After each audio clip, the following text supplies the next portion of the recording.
Welcome to Spank Odds. Hey, what's going on? Spanky here for Spank Odds. Let's talk about the bookie management. Essentially, when you have all these columns on Spank Odds, you could move them around, obviously, with a simple drag and drop.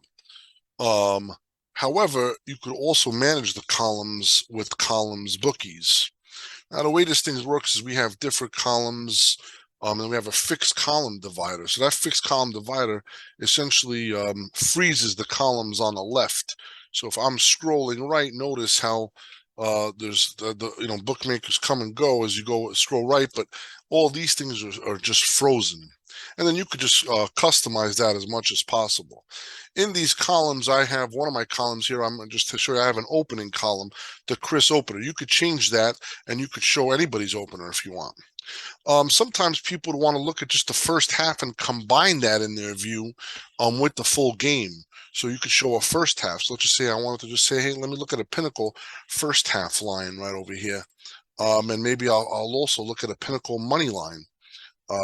So you can show the money line here, and then we just add that, and then you just double click there and then save.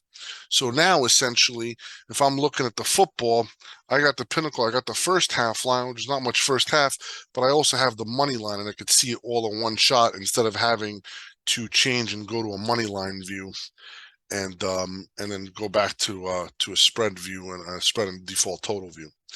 So that's how you manage your columns. It's pretty self-explanatory. You can move them up and down, and do as you please with them. I use, obviously this is how you set up your world. This is the first step I would take when managing your Spank Odds screen. And again, keep in mind, not every bookmaker is a bookmaker you could, you bet into. Sometimes it's good to have information bookmakers that you might not be able to have an account there, but if they're able to give you information on where a line's going to go, it's important to have them as well. Thanks so much for the time.